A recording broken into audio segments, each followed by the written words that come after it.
my focus is not to get entangled in the things that are not going to deliver economic growth and job creation. One of the things that I've picked up in the discourse about fulfillment of promises, what would politics be if the politician did not come to the people and lay out their intentions? The people have to judge whether or not you are genuine about your intentions, your aspirations. This is what they are. And sometimes the critics will say, well, we take what you say literally. But I think the electorate, looking at how genuine you are, how much it can trust you, will take you seriously, that at the appropriate time, as circumstances allow, that you will fulfill your commitments. And I think that there is still much faith in the Jamaican people that the picture that we painted, that we want to achieve, is a picture that aligns with their own dreams and vision, and that we're working towards those things. There is a backlog of legislation, so make no doubt about it.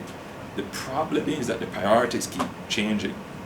So there may be legislation there ready to go, but it is not the priority at the time to put it before the Parliament.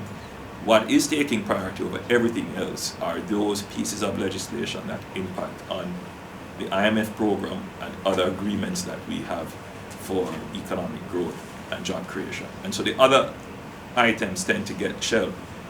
What will happen now?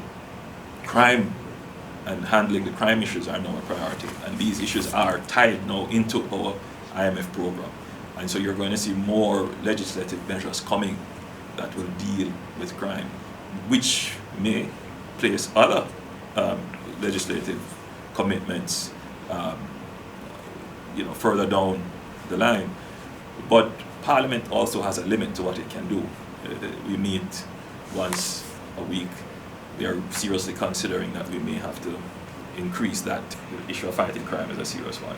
Again, it is the asymmetry of information. What the public understands to be crime fighting or expects to be crime fighting is not the reality of what the government can actually implement. People want to see tough measures on crime, and people would exemplify tough measures to be hanging, a state of emergency.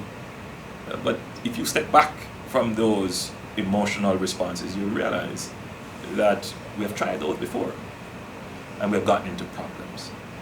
So the government is taking a much more sophisticated, much more balanced, but I think a much more effective approach with dealing with crime. There is a crime plan. Some of it is already public. It is in the Economic Growth Council's document, which was published widely published in both in the Gleaner and the other newspapers, and that's wide circulation.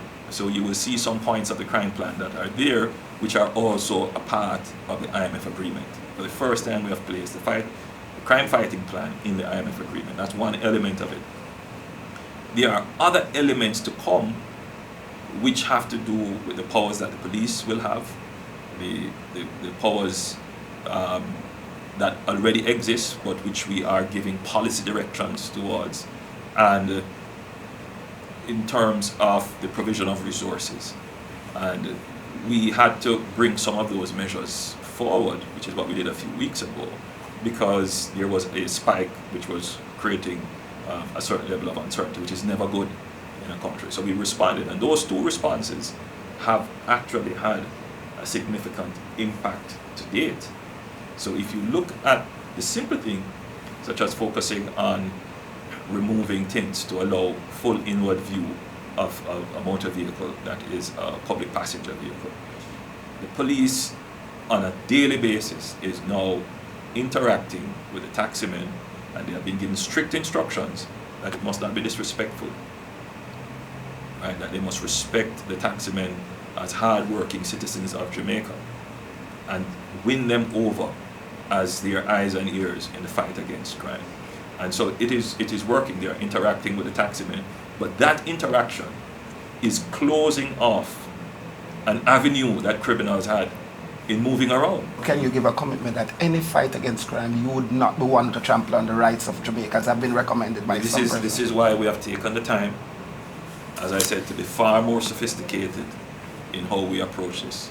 The option of going out and tearing down people's homes and shooting before being certain and abusive use of force, that is not available to us.